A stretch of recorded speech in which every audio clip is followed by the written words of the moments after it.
And the now is future perfect tense. Future perfect tense expresses action in the future before another action in the future. This is the past in the future.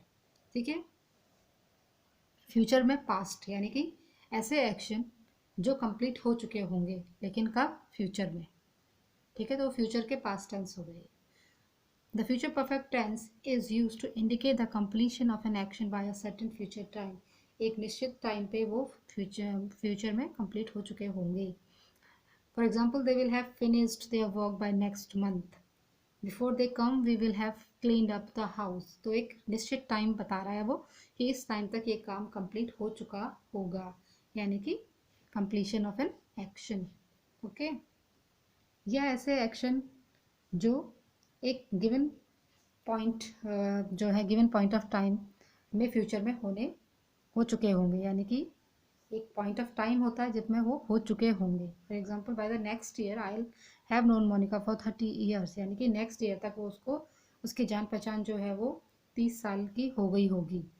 ठीक है, Karan will have lived in Hong फॉर 10 years by 2012। तो ये एक point of time दिया हुआ है future का कि इतने साल तक इतना हो चुका होगा। ठीक है, तो फ्यूचर परफेक्ट टेंस जो है वो एक्शन कंप्लीट हो चुका होता है, लेकिन कब? फ्यूचर में एक्शन कंप्लीट हो चुका होता है। यह कभी ऐसे conviction that something happen in the near past. For example, the train will have left by now, we have to look for another way to get there. तो वो श्योर है उस काम के बारे में, यानी कि उसको इतना कन्विक्शन है उस काम के बारे में कि ट्रेन जो है वो जा चुकी होगी। ठीक है, तो ये था आपका फ्यूचर परफेक्ट टेंस। तो इसका स्ट्रक्चर देखते हैं। इसके स्ट्रक्चर में हमारा अफर्मेटिव में हमारा सब्जेक्ट होता है, विल शैल होगा, हैव होता है और वर्ब की थर्ड फॉर्म होती है, देन ऑब्जेक्ट होता है। नेगेटिव में हम विल और शैल के बाद नॉट यूज़ करते हैं, बाकी एज इट इज़ ही होता है, हैव प्लस वर्ब की थर्ड फॉर्म देन ऑब्जेक्ट।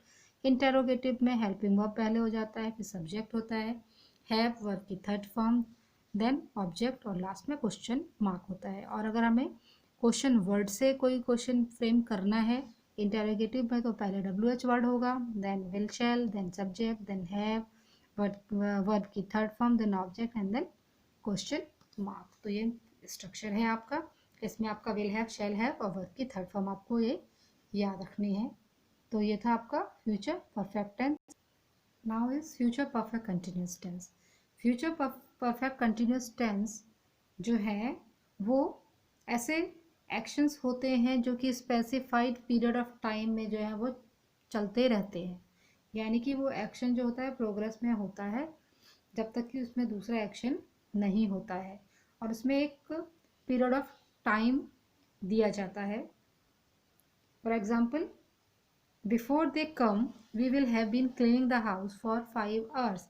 अब इसमें टाइम फ्रेज क्या है?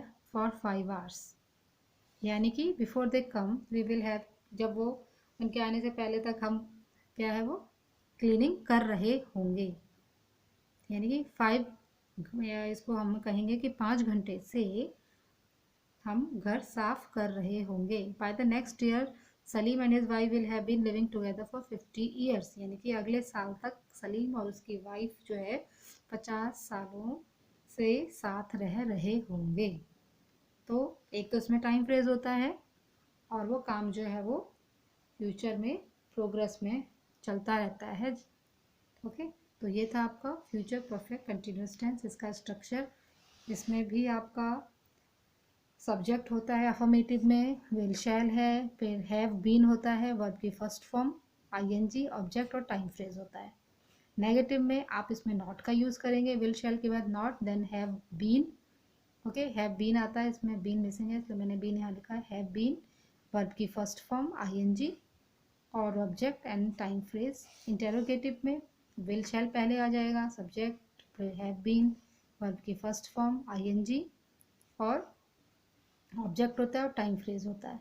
ठीक है, और अगर हमें WH वर्ड से बनाना हो तो WH वर्ड पहले आ जाएगा, फिर विल शैल होता है, फिर subject plus have been plus verb की first form ING and then object and then question mark. तो ये था आपका future tense. Okay, thank you.